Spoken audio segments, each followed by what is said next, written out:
Oi, pessoal. Curso anual, livro 3, aula 2.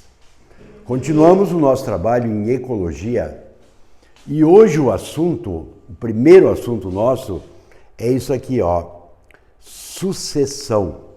O que é sucessão? É um fenômeno em que num determinado local os grupos populacionais vão se sucedendo de uma maneira extremamente simples até que a gente chegue à máxima complexidade. Então, a sucessão ela tem basicamente 3 fases. Ela começa com a comunidade pioneira, que nós chamamos de ecese, depois vem a comunidade intermediária, que nós chamamos de série ou séries, e por último vem a comunidade clímax. Bom, em primeiro lugar, pessoal, nós temos sucessão primária, sucessão secundária. Vamos analisar cada uma delas e ver as grandes diferenças. A primeira enorme diferença é que a sucessão primária, ela ocorre num local aonde não tínhamos vida, certo? A sucessão secundária ocorre num local onde nós já tínhamos vida anteriormente, então as condições da vida, elas já estão presentes. Então, concluindo, é o seguinte, ó, a sucessão primária é extremamente lenta. A sucessão secundária é bem mais rápida. Só que cada uma delas, elas têm as mesmas fases, ecese, séries, comunidade e clímax. Só que as espécies que estão em cada uma dessas 3 etapas, elas diferem. Então, vamos começar o seguinte, pessoal, vamos fazer vamos dar uma imaginada, tá? Vamos imaginar que daqui até 1000 metros, para aquele lado lá, muito tempo atrás, muito tempo atrás, não havia vida aqui. Então, nós tínhamos uma enorme rocha. Nessa rocha não havia nenhuma forma de vida. E aí, nessa rocha, vai começar um processo de sucessão. Como não havia vida ali, essa sucessão será chamada de sucessão primária. A pergunta é, nessa rocha nua, que tipo de ser conseguiria sobreviver? Esse ser que conseguir sobreviver nessa rocha nua, ele constituir-se-á na comunidade pioneira, na fase que nós chamamos de ecese. Qual é esse ser vivo que pode sobreviver em condições tão adversas? Pessoal, são os líquens. Tá, mas o que é líquen? Que ser vivo é esse líquen? Pessoal, o líquen não é um ser vivo. Há 2 aulas atrás, ou há 1 aula atrás, nós estudamos as relações entre seres vivos. E aí uma delas, que eu chamei muita atenção de vocês, foi... acho que talvez não tenha sido suficiente, porque eu tenho que recordá-los, né? Essa associação é o chamado mutualismo. O mutualismo é uma relação entre seres vivos em que os 2 envolvidos saem ganhando e ninguém sai perdendo. Ah, mas isso aí não poderia ser a protocooperação? Poderia, porque o mutualismo e a protocooperação, no sentido de vantagens, no mutualismo as vantagens são recíprocas, na protocooperação também. A grande diferença é que no mutualismo, se eu separar 2 mutualistas, os 2 morrem. E na protocooperação, eles conseguem viver um sem o outro. Então, o líquen, ele é um caso de mutualismo. O mutualismo, tem vários exemplos, né? Mas o mutualismo que eu estou falando hoje, o líquen, ele é uma associação entre algas verdes, clorofícias, ou entre cianobactérias, e essas algas verdes ou as cianobactérias se associam com fungos, que podem ser do grupo dos ascomicetes ou podem ser do grupo dos basidiomicetes, tanto um quanto o outro. E aí, pessoal, o que vai acontecer? Esse líquen, porque ele é formado de algas e fungos, ele consegue sobreviver naquela rocha. Aí, com o seu metabolismo, ele começa a produzir uma série de ácidos. Esses ácidos começam a se depositar em pequenas fendas, ou eles vão formar essas fendas da rocha. E ali eles começam a liberar material orgânico. Então nós estamos fazendo um substrato orgânico. Aí, dali a mais algum tempo, pessoal, quando os líquens já estão devidamente estabelecidos, vai começar as séries. Aí as séries, pessoal, vai ser formada por musgos, que os musgos são o grupo mais primitivo de plantas. Depois dos musgos surgirão ervas, que podem ser pteridófitas, que podem ser monocotiledôneas. Aí essas ervas, com o passar do tempo, formarão arbustos. Esses arbustos, com o passar do tempo, que, vejam bem, os arbustos constituem-se nas séries. Aí esses arbustos começarão a ser sucedidos por árvores. E aí nós teremos o quê? Nós teremos a mata, nós teremos a floresta, o bosque. E aí nós estamos chegando na comunidade clímax. Então aqui nós temos as 3 etapas, ó. Então, a ecese, aqui nós temos a série ou séries, e ela vem até aqui, ó. Aqui já estamos com a floresta e nós temos a comunidade clímax. Pessoal, qualquer coisa que eles perguntem, assim, ó, a variabilidade nesse sentido aumenta ou diminui? Aumenta. A biomassa aumenta ou diminui? Aumenta. Tudo aumenta. O grau de complexidade, o grau evolutivo dos seres aumenta. Então, tudo se comporta para que finalmente nós tenhamos um ambiente chamado comunidade clímax, onde a homeostase é a máxima possível. Só que eu não falei de homeostase, vou falar daqui uns minutinhos. Mas o que tu grava é o seguinte, ó. Quanto mais evoluído o grupo de seres vivos, melhor de se verificar, mais ocorre o processo de equilíbrio, chamado de homeostase. Bom, então por muitos anos nós tivemos aquela floresta ali onde tinha rocha, depois vieram os musgos, depois vieram as gramíneas, depois vieram as árvores.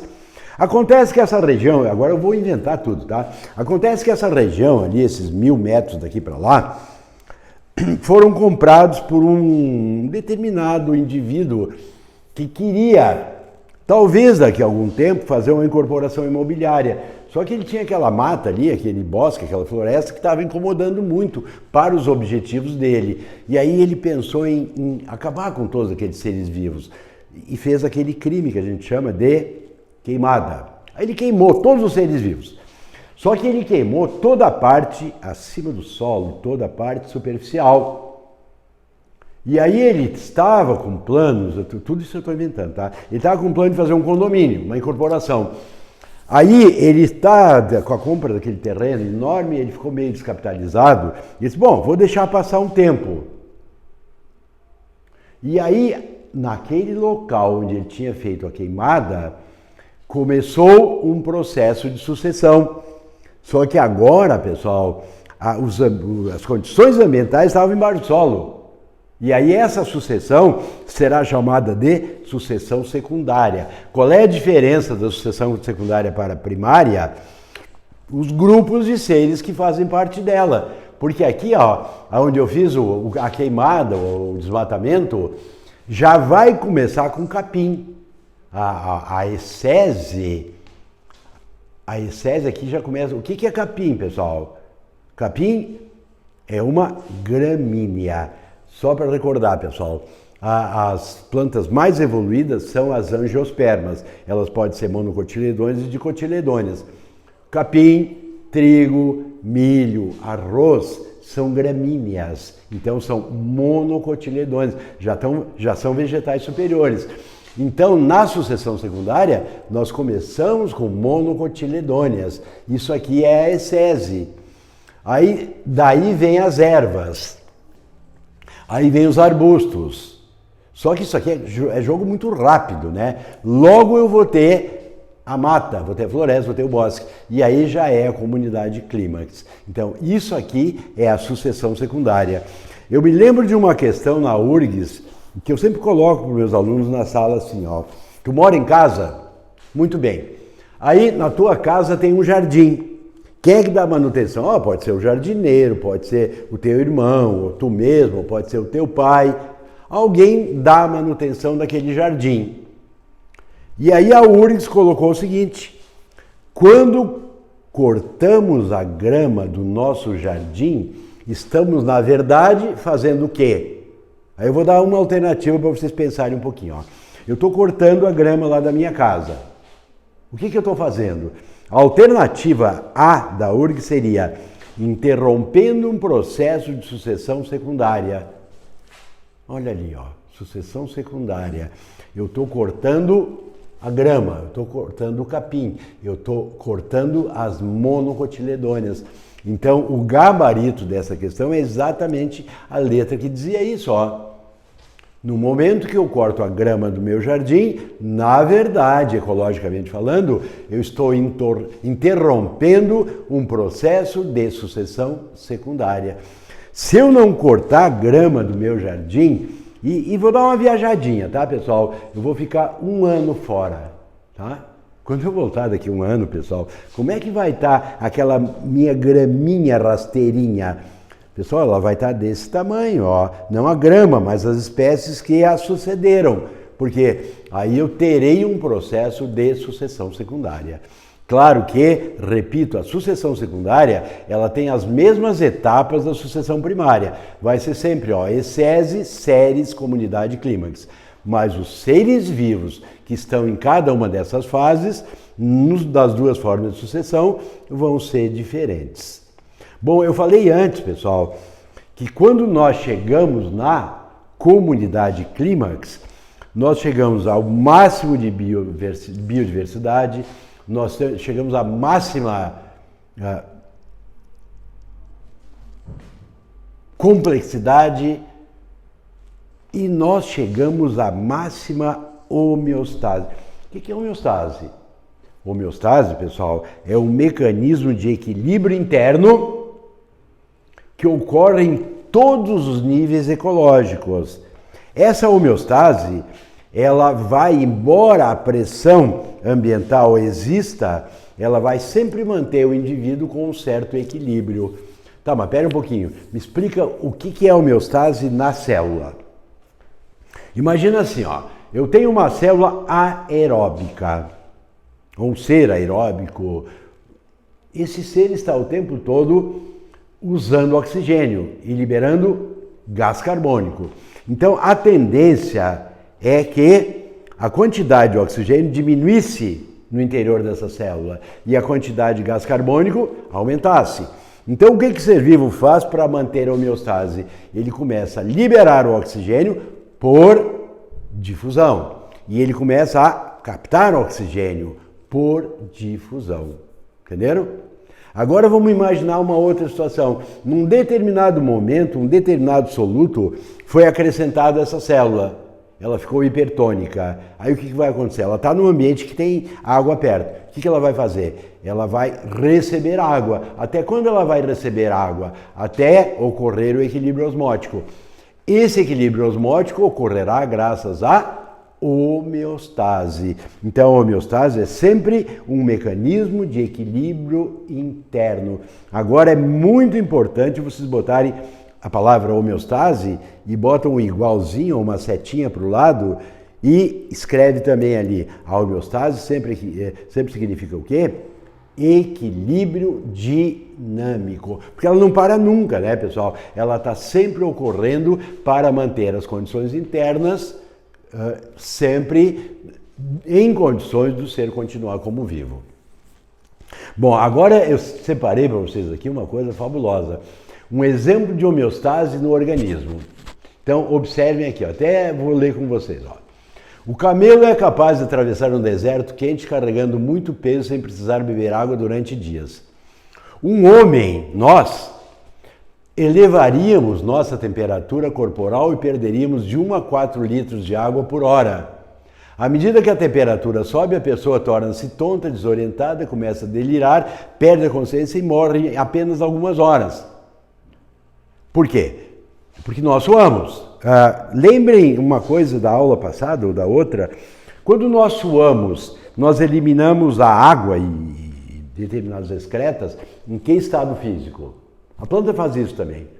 O nosso suor ele é eliminado do corpo na forma de vapor. Aí ele sofre um processo, ele transforma para o estado líquido e aí nós resfriamos nosso corpo de fora para dentro. A planta também elimina água na transpiração na forma líquida. Ah, Flávio, mas tu falasse a aula passada, ou 2 aulas atrás, que às vezes a planta elimina água na forma de gotículas. Bom, mas aí não é transpiração, daí é sudação ou gutação. Bom, então o homem está aqui, ó, ele perderia água e morreria.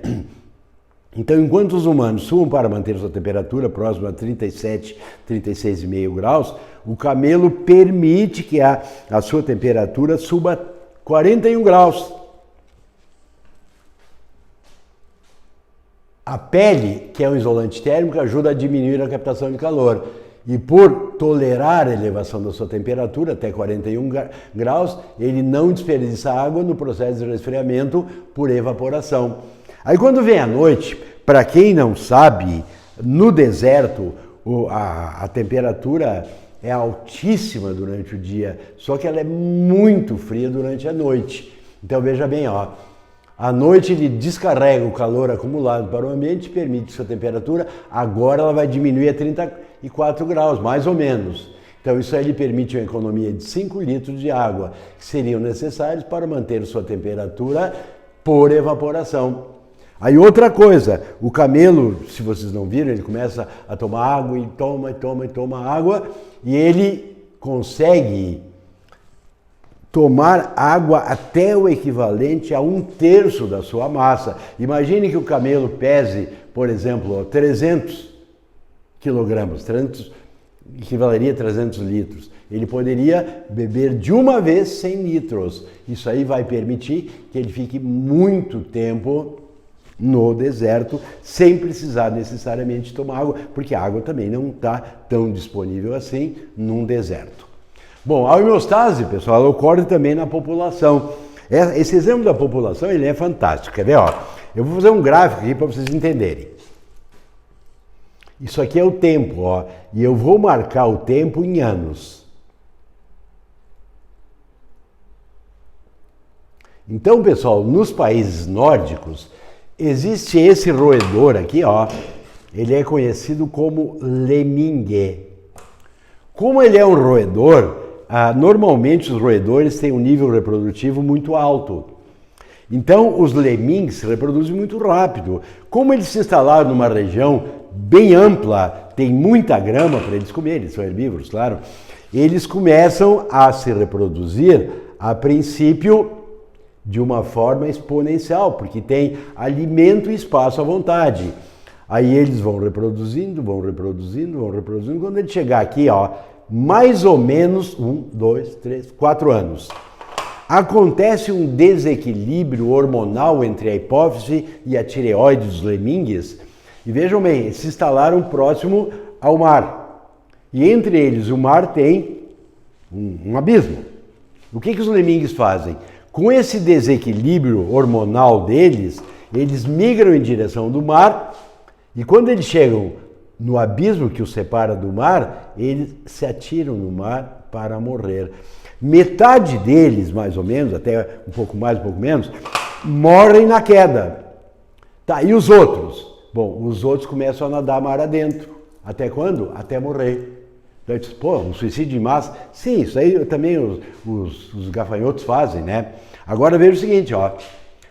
Alguns lemingues, quando ficaram para trás, eles seriam utilizados por aves de rapina como alimento. Só que quando ele se desgarra do grande grupo de lemingues, e a ave de rapina, vou comer aquele lemingue. Aí ele entra em pânico e ele reequilibra o seu sistema hormonal. E aí o pânico que o lemingue está agora vai fazer com que ele tenha dentes muito afiados, como todo roedor, né? E ele tem unhas também muito afiadas. Aí ele enfrenta a ave de rapina e sobrevive. Eles, alguns. De repente eles percebem que eles estão sozinhos, 5, 10, 20. E aí eles voltam lá, e lá já tem pouquíssima vegetação, mas a vegetação é uma coisa que se multiplica muito rápido. E aí os lemingues começam de novo o seu crescimento. e aí ele vai crescendo. Agora, aqui tem a coisa mais interessante do mundo, ó, pessoal. Passados 4 anos, os lemmings estão próximos de superpopulacionar de novo. O que eles fazem? Eles desequilibram de novo a sua hipófise, a sua tireoide e vão de novo para a beira do mar para o suicídio. É uma coisa assim fantástica. Como eles não chegam à superpopulação, eles não lutam pelo alimento, eles não... Porque às vezes quando uma determinada espécie superpopulaciona, ela começa a descuidar dos filhotes, macho e fêmea não se interessam mais um pelo outro, eles não cuidam mais.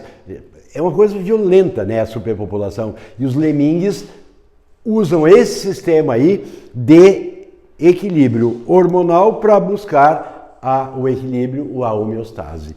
Pessoal, até um grupo de biólogos fez a seguinte... Olha que interessante, pessoal.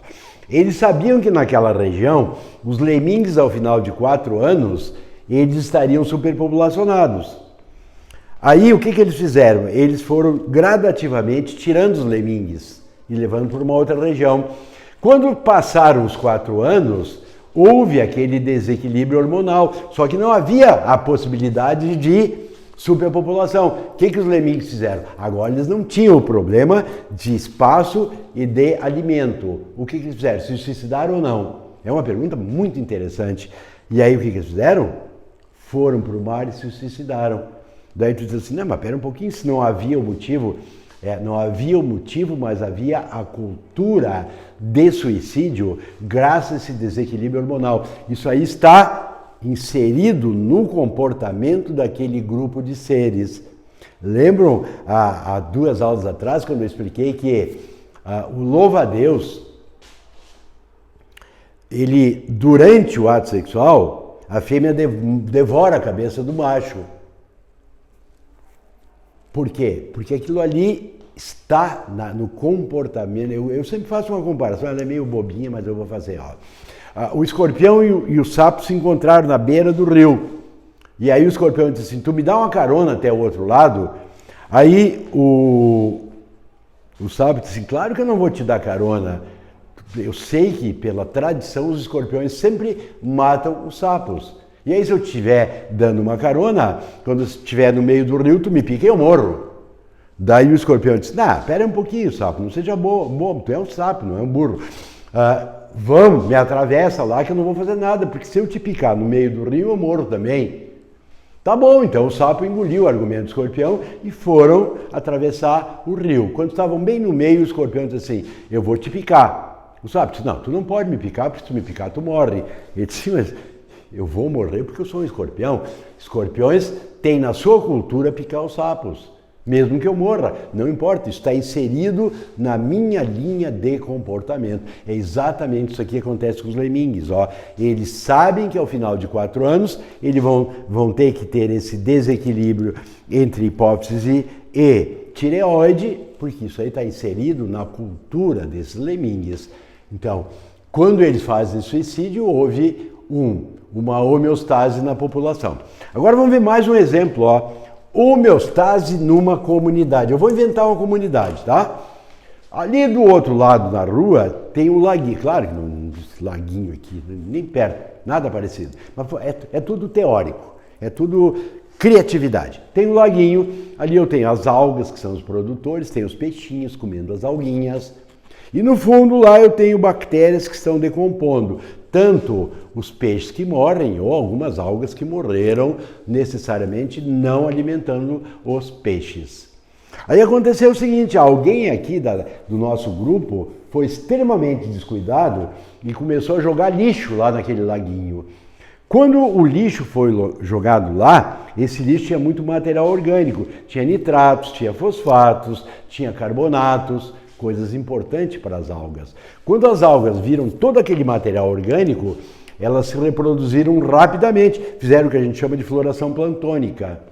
Como tinha muita alga, os peixes se alegraram. Boa, agora nós temos muita comida. E os peixes começaram a reproduzir, logo faltou alga. E aí os peixes começaram a morrer. Quando eles começam a morrer, as bactérias lá no fundo, peixe morrendo, estamos bem. E aí elas proliferam, logo falta peixe. E aí sobrou material orgânico, as algas, tá? O produtor, as algas, o peixinho consumidor e a bactéria o decompositor. Quando sobrou material orgânico, as algas dizem, vamos reproduzir. Opa, pera um pouquinho. Olha, nós agora mesmo nós vimos que esse negócio de proliferar a moda Miguelão não vai dar certo. Então vamos fazer uma coisa mais cuidadosa para nós mantermos a eutrofização. Então, para nós mantermos, a homeostase nesse ecossistema. Se a gente não mantiver a homeostase no ecossistema, nós podemos chegar no fenômeno chamado eutrofização ou eutroficação, que é a mesma coisa. É o que eu falei agora do laguinho, só que num grau maior, num lago grande. Aqui, pessoal, eu vou mostrar para vocês o que aconteceu na Lagoa Billings, em São Paulo, na represa. Então veja o seguinte, São Paulo, a quantidade de lixo gerado é alguma coisa assim descomunal, se compararmos com qualquer outra coisa que a gente conhece aqui no Brasil. Então lá nessa represa Billings, o pessoal começou a botar lixo, e aconteceu o quê? Aconteceu a eutrofização. O fitoplâncton foi reproduzindo, fez aquela floração plantônica e não deixou mais a luz penetrar. Quando a luz não penetrou mais, o que aconteceu? Os vegetais submersos não receberam mais luz, não fizeram fotossíntese. Aí essa água começou a perder o seu oxigênio. Tá, mas pera um pouquinho, Flávio. Não são as algas que estão proliferando? Sim, mas essas algas não produzem oxigênio? Sim, as algas produzem oxigênio. Só que o oxigênio produzido pelas algas é liberado para o ambiente, não para a água. Então, daqui a algum tempo, eu não terei as mínimas condições de sobrevivência para os seres daquela região. Então, eu escaneei essa foto do reservatório, lá Billings, em São Paulo, onde vocês podem notar o quê? Quando as condições de vida não existem mais, o último recurso que nós vamos perceber que foi usado foi pelos peixes. Então os peixes estão morrendo aqui, Aqui nós não temos mais as mínimas condições de vida nessa região. Então não existe mais a possibilidade de homeostase. Tá, mas nós podemos recuperar isso aí? Nós podemos recuperar isso aí, só que o custo é bilionário, assim, para conseguir refazer a vida num reservatório desses aí, simplesmente é quase impossível. O custo é muito alto. Bom, pessoal, agora nós vamos de novo falar sobre biosfera. O que é biosfera? É o conjunto de ecossistemas terrestres. A biosfera, pessoal, que vai até aproximadamente 8, 9, 10 quilômetros de altitude e vai até 10, 11 quilômetros de profundidade. Isso aí tudo é biosfera. E essa biosfera, pessoal, ela é dividida em biociclos. Nós temos o biociclo das águas doces, que é o limnociclo, o biociclo terrestre, que é o epinociclo, e nós temos o biociclo das águas salgadas, que é o talassociclo. Bom, qual é o maior? Sem dúvida, o maior é o talassociclo, em superfície e em profundidade. O limnociclo é pequenininho, tá, pessoal? Então, ele equivale a quê? Ele equivale a rios, lagos, lagoas, aquário, piscina, água doce, tá, pessoal? Essa água doce, ela é subdividida em dois grupamentos, as águas lênticas e águas lóticas. O nome já diz, né? Águas lênticas são aquelas paradas. Então, quando eu pego, por exemplo, um lago, ali a água é parada, então aquilo ali é água lêntica. Água lótica é quando ela é em movimento. Então, eu tenho rios, eu tenho corredeiras, cachoeiras, tá, pessoal? Agora, a pergunta que eu já vi no vestibular é o seguinte: aonde a vida é mais intensa? Pessoal, para que um ser vivo consiga sobreviver em água lêntica, ele não precisa de grandes adaptações, porque a água está parada. Agora, na água lótica, na água que tem correnteza, para o ser vivo sobreviver, ele tem que ser muito mais evoluído. Eu pergunto por quê? Pelo seguinte, quando o alimento está na água lótica e o ser vivo pensa em se alimentar, ele já foi, porque a água tem movimento. Então, ele vai poder se alimentar nas margens do rio. E na água lêntica, em todo lugar, tu vai ter material para que ele consiga sobreviver. É só tu pensar assim, comprei um microscópio, fui pegar um pouquinho de água para observar micro-organismos. Vou pegar em água lótica ou lêntica? Em água lêntica, porque a água parada, um ser vivo pouquíssimo evoluído, como um protozoário, consegue sobreviver. Um ser mais evoluído, ele vai conseguir sobreviver num ambiente de movimento, só porque ele vai, sendo mais evoluído, ele vai conseguir sobreviver. Um protozoário não vai sobreviver num rio, numa cachoeira, numa corredeira. Tá, pessoal? Então, vamos lá. Aqui vocês estão vendo, aqui nós temos um lago, água lêntica, e ali nós temos um rio, águas lóticas. A vida é mais intensa na água lótica, os seres são mais evoluídos na água lótica. Na água lêntica tu encontra seres sem grandes adaptações, porque lá a vida é mais fácil, então eles não precisam ser muito evoluídos para sobreviver. O segundo biociclo que eu estou colocando aqui, pessoal, é o talassociclo. O que é talassociclo? É o biociclo das águas salgadas, mares, oceanos. Então, vejam o seguinte, pessoal, aqui nós temos cerca de 70% da superfície da Terra e nós temos profundidades até, eu falei na aula passada daquele produtor de cinema que fez o Avatar, eu não estou me lembrando o nome, eu nunca me lembro do nome do cara, depois vem. Aí ele mas ele idealizou um submarino e com esse submarino, ele como único tripulante, foi mergulhando na parte que tem a maior profundidade do planeta, as Fossas Marianas, e ele conseguiu chegar a 10.934 metros de profundidade. Então veja bem, a água lêntica, ela não tem grandes profundidades, mas o mar pode chegar até aproximadamente 11 quilômetros de profundidade. Então, o talassociclo é o meio mais rico do nosso planeta. Ô Matana, tu te lembra do Avatar? Não. Lembro, claro. Tu lembra quem é o cineasta lá, o cara que fez? David Cameron. Ele desceu também. Ele fez um submarino e foi a 11 quilômetros de profundidade. Quer dizer, além de cineasta, ele é um mergulhador, um exímio mergulhador. Ele fez o Titanic também. Fez também o Titanic. Ele não tem muito sucesso em bilheteria, mas o cara é muito esforçado. Né? Obrigado, Matana. Pessoal, agora nós vamos dividir o talassociclo conforme a penetração da luz. De 0 a 80 metros, eu chamo de zona eufótica. Lembrem que o eu na frente de um prefixo quer dizer total, completo. Então, fóton é luz. Eufótica é aquela parte dos mares em que a luz penetra com todos os seus comprimentos de onda.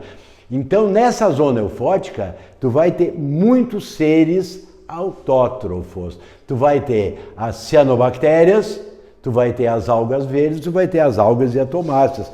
Lembra aquela coisa que eu já comentei na aula? A Amazônia é o pulmão do mundo e agora nós temos aquele ministro dando um jeito de queimar toda a Amazônia e o mundo ficará sem um pulmão. Pessoal, eu acho que nós temos que parar, cortar as asinhas desse ministro, né? O Salles, que é um débil mental, mas não podemos ser bairristas a ponto de dizer assim, a Amazônia é o pulmão do mundo. A Amazônia não é nem o pulmão dela mesma. O pulmão do mundo está nos mares, está na zona eufótica e é representado pelas cianobactérias, pelas algas verdes e pelas algas diatomáceas. Aqui está o pulmão do mundo, tá, pessoal? É a flora da zona eufótica. Então tem tanto ser produtor lá de 0 a 80 metros que nós vamos encontrar basicamente animais que comem plantas ou que comem seres autótrofos, animais herbívoros ou fitófagos. Fitão é planta, fagos é comer. Comem planta, então são herbívoros ou fitófagos. À medida que tu te aprofunda no mar, tu vai chegar na segunda zona, disfótica. Fóton-luz, disfótica, luz difusa. Então lá tu vai ter só alguns pequenos grupos de algas, as algas vermelhas, rodophyceas, e as algas pardas, phaeophyceas. E aí, como tem muito animal descendo lá da zona eufótica, os animais da zona eufótica, basicamente, da zona disfótica, serão animais carnívoros, que vão comer os animais que eles conseguiram recolher aqui, ó, na fauna da zona eufótica. Aí nós descemos mais um pouquinho, passamos 200 metros de profundidade. Aí nós vamos encontrar a chamada zona afótica. O que é o A na frente de uma palavra? Sempre é uma negação. Afótica sem luz. Então, lá nós vamos encontrar quem? Decompositores, fungos e bactérias. E animais vai ter lá, só que são aqueles animais, normalmente são bioluminescentes, porque lá é a escuridão total, e eles se alimentam de quê? Se alimentam de coisas em decomposição, lama, lodo. Então, essa é a divisão do talassociclo quanto à luz. Aí nós temos uma outra divisão que até cai tanto quanto a divisão quanto a luz, que é os seres vivos. Que aí nós vamos encontrar o plâncton, o nécton e o benton. Então vamos ver quem são esses seres. O que é plâncton? Plâncton são os seres, antigamente eu dizia assim, são seres que vivem ao sabor das ondas. Só que aí os caras dizem, isso aí tá meio abchornado, vivem ao sabor das ondas. Aí eu resolvi trocar. Então são seres que estão flutuando no mar, certo? Então isso aí é o plâncton. Mas esses seres, que tipo de seres são? Bom, podem ser aqueles grupos que eu falei antes, ó. As cianobactérias, as clorofíceas, algas verdes, e as algas silicosas ou diatomáceas. Essas aí estão flutuando no mar. Então a gente vai dizer que eles são o plâncton. Notem que isso que está aqui é o mesmo que está aqui, ó. Os seres da zona, a flora da zona eufótica seriam os fitoplantônicos. As antigas chamadas algas azuis, hoje a gente chama de cianobactérias, e as algas verdes, clorofíceas, e as algas silicosas ou diatomáceas. Isso é o fitoplâncton. O zooplâncton, pessoal, são os protozoários. Vocês vão estudar no livro 4 que tem basicamente 4 tipos de protozoários. Eles são divididos conforme as organelas de locomoção. Então tu vai ter os risópodos ou sarcodinos, onde estão as amebas. Essas aí se locomovem através de pseudópodos. Elas não têm possibilidade de viver no mar. Não vai ninguém se deslocar por pseudópodos numa água em intenso movimento. Aí tu vai ter lá nos protozoários, tu vai ter ciliado e flagelado. Esses aí podem ser encontrados no zooplâncton. Depois o outro grupo de protozoários é o esporozoário, que são aqueles que não têm organelas de locomoção, onde está o plasmodium, onde está o Toxoplasma gondii, né? Pessoal, esses protozoários ciliados e flagelados formam o zooplâncton. E além desses, tem um universo assim fantástico de microcrustáceos, que também fazem parte desses seres que estão flutuantes, ou como eu dizia antigamente, ao sabor das ondas. Depois, pessoal, nós chegamos ao nécton. O que é nécton? Nécton são aqueles seres vivos que nadam ativamente. Tá, mas eu poderia botar os peixes aí. Tu não poderia. Tu tem que botar aqui os peixes. A imensa maioria dos peixes nada ativamente. Então, a grande maioria dos peixes que estão no mar estão nadando ativamente. Logo, eles são nectônicos. Tá, mas peraí, não são todos, Flávio? Não. Tem alguns peixes que eles estão no fundo do mar, eles não estão nadando ativamente. Ali está a raia, pessoal. Então, a raia, que estranho, né? A raia é um condrite, ela é do mesmo grupo do tubarão.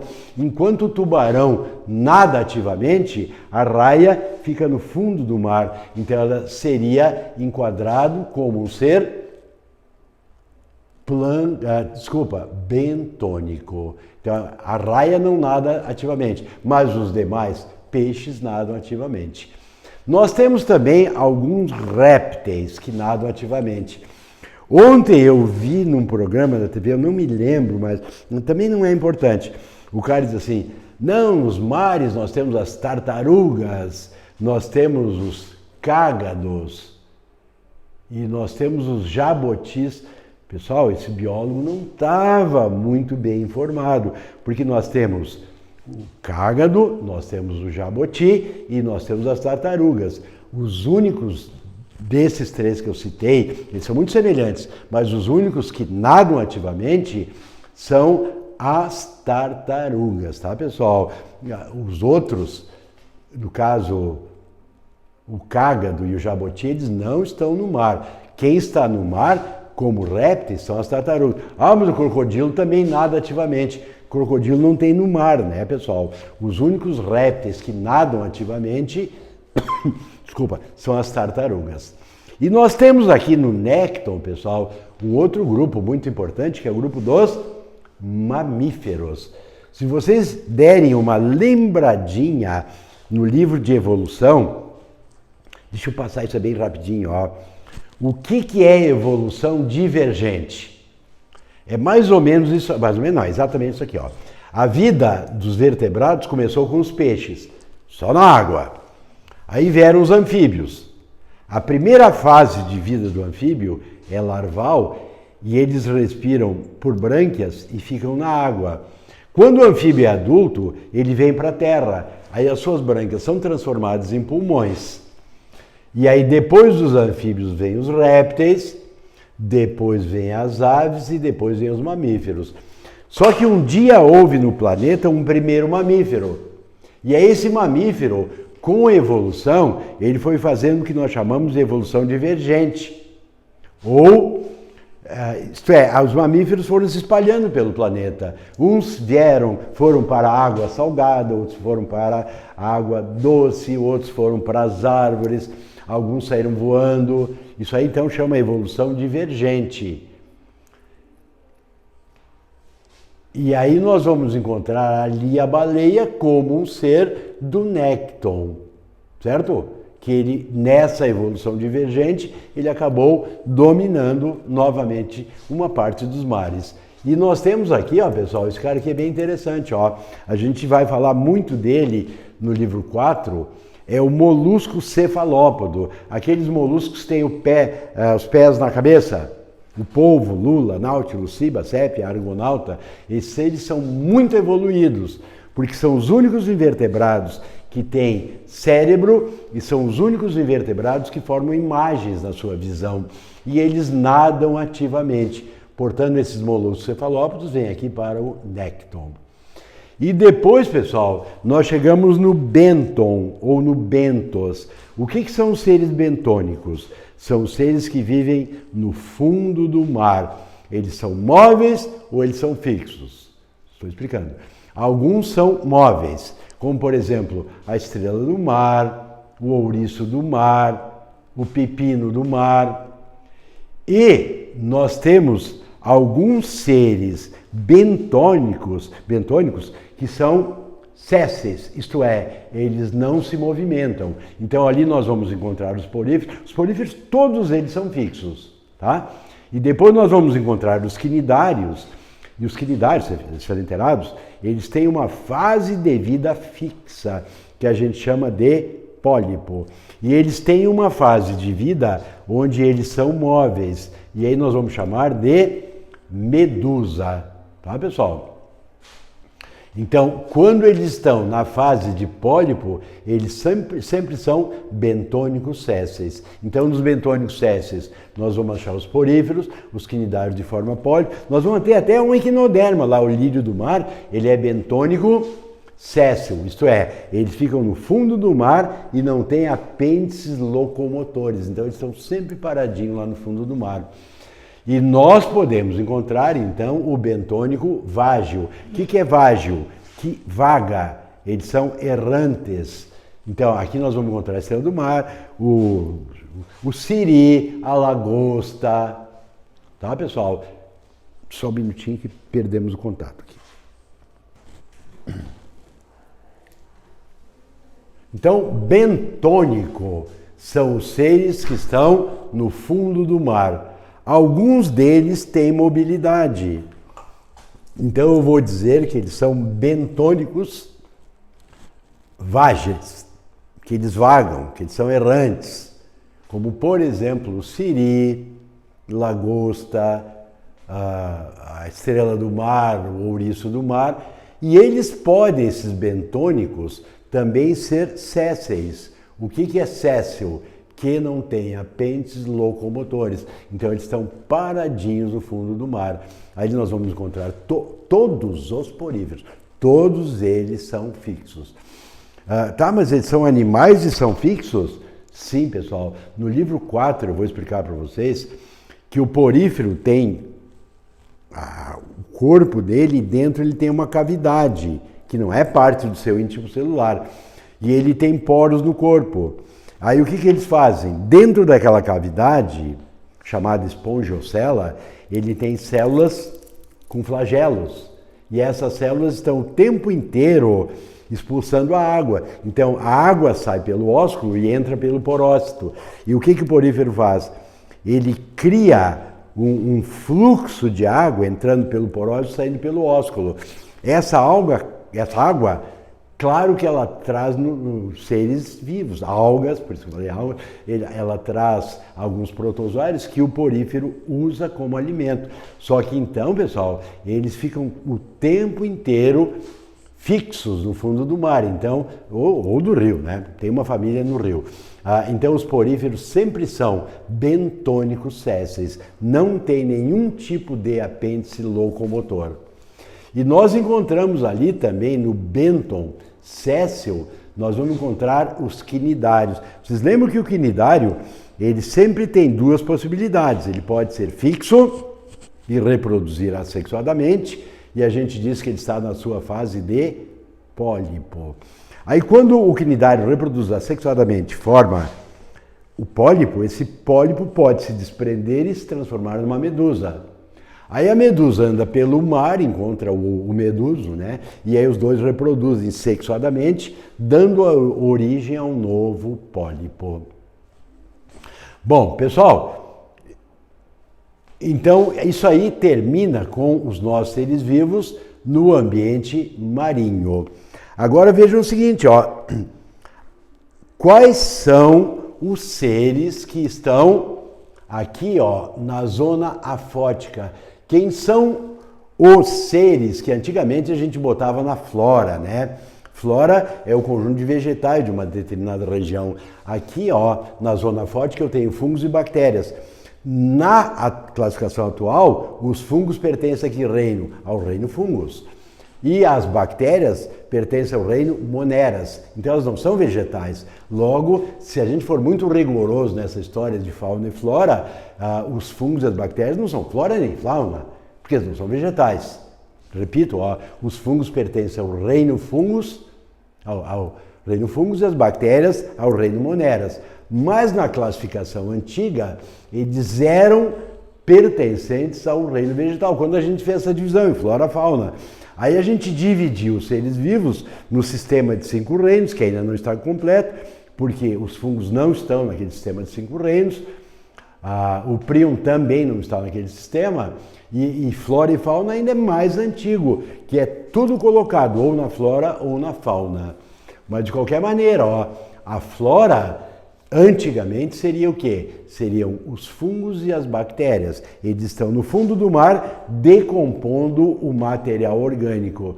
Tá, mas Flávio, esse material orgânico no fundo do mar serve para quê? No fundo do mar não serve para nada. Esse material orgânico teria que voltar aos produtores. Se vocês lembrarem, há uma aula atrás, ou 2 aulas atrás, eu expliquei a diferença entre matéria e energia nas teias e cadeias alimentares. Vocês estão lembrados? Não. Eu tenho que botar do lado de matéria e do lado de energia as palavras cíclica e acíclica. Como é que fica? A matéria. A matéria é cíclica. Ela é sempre a mesma, pessoal. Se nós analisarmos a história do nosso planeta, nós não temos nenhum momento em que houve a incorporação de quantidades consideráveis de matéria. Também não há nenhum momento na história do nosso planeta que nós tenhamos perdido grandes quantidades de matéria. Então a matéria é sempre a mesma, ela é cíclica. Ela se locomove no nosso planeta através dos chamados ciclos biogeoquímicos. Agora, a energia não. A energia é acíclica. Ela está continuamente renovada pelo fenômeno da fotossíntese. Então, essa matéria lá no fundo não presta para nada. Aí que vem o detalhe importante. As marés, pessoal, promovem o tempo inteiro um fenômeno chamado ressurgência. O que é a ressurgência? É a capacidade que as marés têm de fazer com que aquele material orgânico, tá, os nitratos, fosfatos, carbonatos, tudo isso aí retorne aos produtores. Isto é, volte para a zona eufótica ou volte para o fitoplâncton, porque daí essa matéria vai ser novamente reincorporada aos seres vivos através da fotossíntese. O terceiro bioma, pessoal, é o chamado epinociclo. É o biociclo terrestre. Ele é pequeno, ele é grande. Ele é imensamente menor do que o talassociclo. Bom, então é menos importante? Não, pessoal. O epinociclo, claro que é o bioma mais importante. Eu já vou explicar por quê. Antes eu vou dividir assim, ó. O epinociclo é dividido na província subterrânea, o pessoal que está abaixo da terra, em tocas, então uma formiga, um tatu, ou numa caverna. E aí nós temos a província superficial. Somos nós, né, que estamos aqui acima das linhas do solo. Pessoal, deixa eu voltar aqui, insistir numa coisa. Então, os seres mais evoluídos estão aonde? Estão no epinociclo. Por quê? Vamos dar uma repassadinha aqui nos grupos animais, ó. Nós começamos com os poríferos, depois vem os quinidários, depois vem os plateumintos, depois nemateumintos, depois anelídeos, moluscos, artrópodos, equinodermas e cordados. Aí uma perguntinha de vestibular seria a seguinte, ó. Qual é desses 9 filos, que hoje a gente trabalha com esses 9 filos, qual é o único que só tem representantes no mar? Resposta? Aqui, ó, pessoal. Equinodermas. Onde está a estrela do mar, o olhos do mar, o lírio do mar, o pepino do mar. Eles são seres muito ou pouco evoluídos. Olha, se eu olhar aqui, ó, primeiro os poríferos, depois vieram os quinidários, aqui é a evolução dos seres vivos. O equinoderma está muito próximo do cordado. Nos cordados, aqui nós temos peixe, anfíbio, réptil, ave e mamífero, onde nós estamos. Quer dizer, os cordados são os mais evoluídos. O equinoderma é um grupo menos evoluído que os cordados, por essa tabela. Essa tabela é feita levando em conta os critérios embriológicos. Então, aí na embriologia, o equinoderma é muito próximo de nós. Só que o equinoderma teve um problema seríssimo. Ele nunca saiu do mar. E o mar é muito estável. Ser muito estável é bom ou é ruim? Em termos evolutivos é péssimo. Um ser que viva no mar, ele não tem por que evoluir. Quer ver uma coisa, pessoal? Só para vocês terem uma ideia.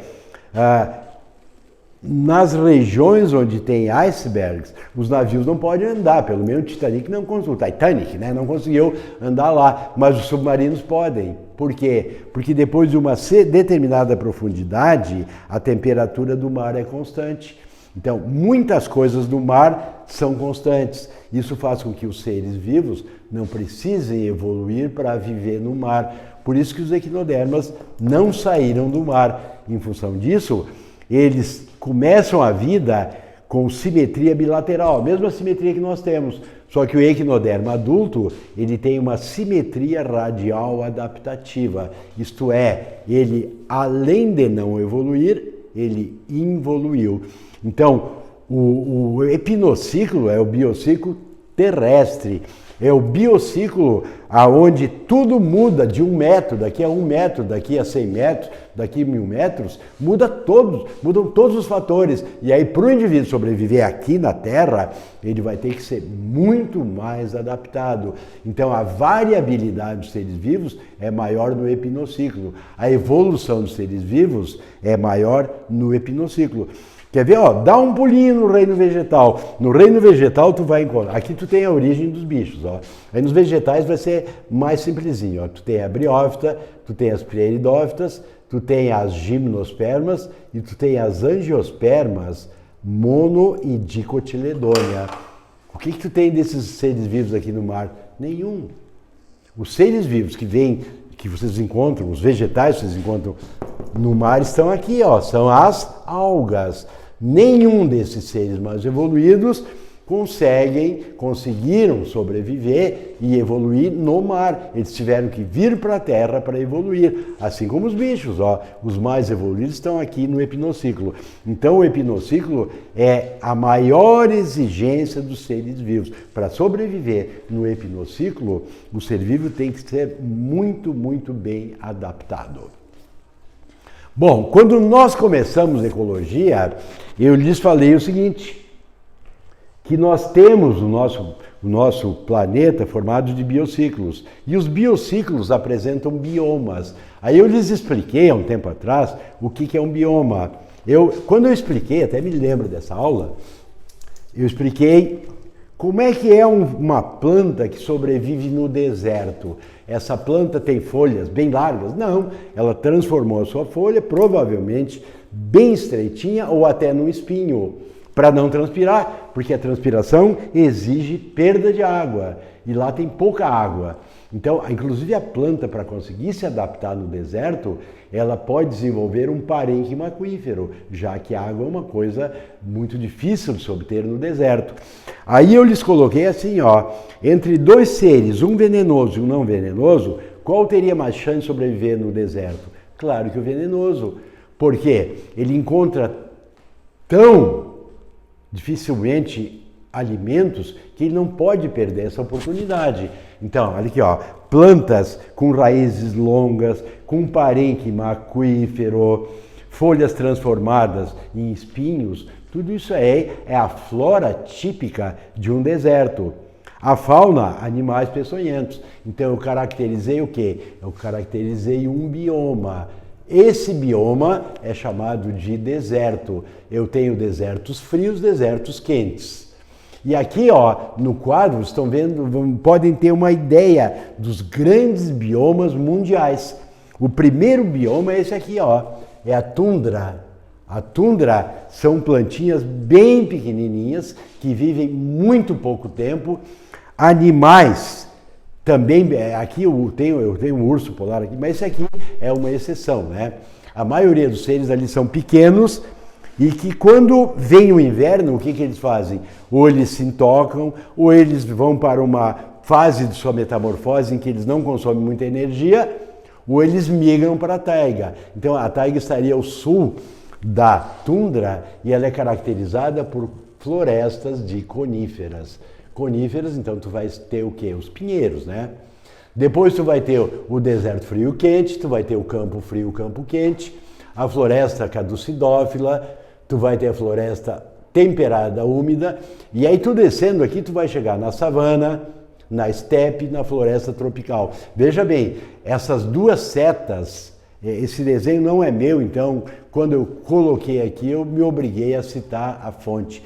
Isso aqui foi retirado do livro do Amabis, que eu já comentei com vocês, que é aquele que fez aquela comparação, uma laranja envolvida por papel de seda, a laranja seria o planeta Terra e o papel de seda seria a biosfera.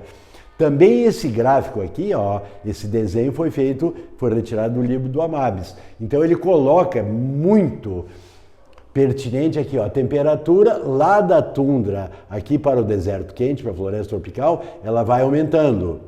E aqui, ó, nessa faixa em azul, é sobre a pluviosidade, sobre a precipitação, que ela vai ser menor aqui nos desertos, frio e quente, e ela vai aumentando até chegar no máximo de precipitação na floresta tropical. Então aqui estão todos os biomas em termos mundiais. Na próxima aula, pessoal, nós vamos estudar os biomas brasileiros. Então nós vamos ter o equivalente, ó, a savana, por exemplo, a savana são os campos sujos. Então nós temos aqui o cerrado. Nós vamos estudar o pampa, que também são campos, só que são os campos limpos, representados pela estepe, tá, pessoal? E aí nós vamos ter a nossa caatinga, aqui ela vai ser representada pelos desertos quentes e frios. Aqui nós vamos ter, aqui no Brasil, nós vamos ter, ó, no Rio Grande do Sul, Santa Catarina, Paraná, São Paulo, Minas, nós vamos ter a mata de araucária. A mata de araucária é o pinheirinho do Paraná. Nós vamos ter aqui, ó, o equivalente à taiga, que são coníferas, que são gimnospermas, assim como a araucária angustifolia é uma gimnosperma. Então, na aula que vem, a gente vai fazer uma comparação desses grandes biomas mundiais, e essa comparação será feita com os biomas brasileiros. Então, pessoal, nos encontramos a semana que vem, nos encontramos no computador, né? E aí a gente trabalha com esses biomas brasileiros. E nós vamos também trazer para vocês uma coisa bem importante. Se vocês acharem alguma coisa para dar uma lidinha, acho que vai ser interessante o conceito de hotspots. São aquelas áreas do nosso planeta. São 31 hotspots hoje, onde nós temos a maior diversidade e o maior número de espécies que estão com a tendência a serem extintos. Então, quando alguém te pergunta assim, ó, nós estamos no Rio Grande do Sul, qual é o bioma que nós estamos? Nós estamos no Pampa. A chance de cair no vestibular, quase nula, porque o Pampa não é importante, tá? Mas a floresta amazônica é muito importante. Pelo menos o Salles está tentando arrebentar, destruir a nossa floresta. O Salles é o ministro do Bolsonaro. Ele quer destruir a floresta amazônica? Não, ele quer destruir tudo que ele possa, né? O cara é um doente ecológico. O nosso ministro do Ambiente não sabe absolutamente nada de ecologia, ou se sabe, não pratica. Tá, pessoal? Então, hoje a floresta amazônica passa a ter uma grande possibilidade de aparecer numa prova, porque o Salles está dando um jeito de queimar a floresta amazônica e está dando um jeito de pegar as terras indígenas e entregar para garimpeiros, certo? E aí a Amazônia passou a ser falada no mundo inteiro. Só que a Amazônia não é hotspot, tá, pessoal? Se a gente não levar em consideração esses absurdos que estão ocorrendo no Brasil e tentar se dedicar aos hotspots, nós vamos ver que no Brasil tem 2 tipos de hotspots. Então, na aula que vem, nós vamos trabalhar com os nossos biomas e os 2 hotspots terão que ter o seu devido lugar no nosso estudo. Quais são os hotspots brasileiros?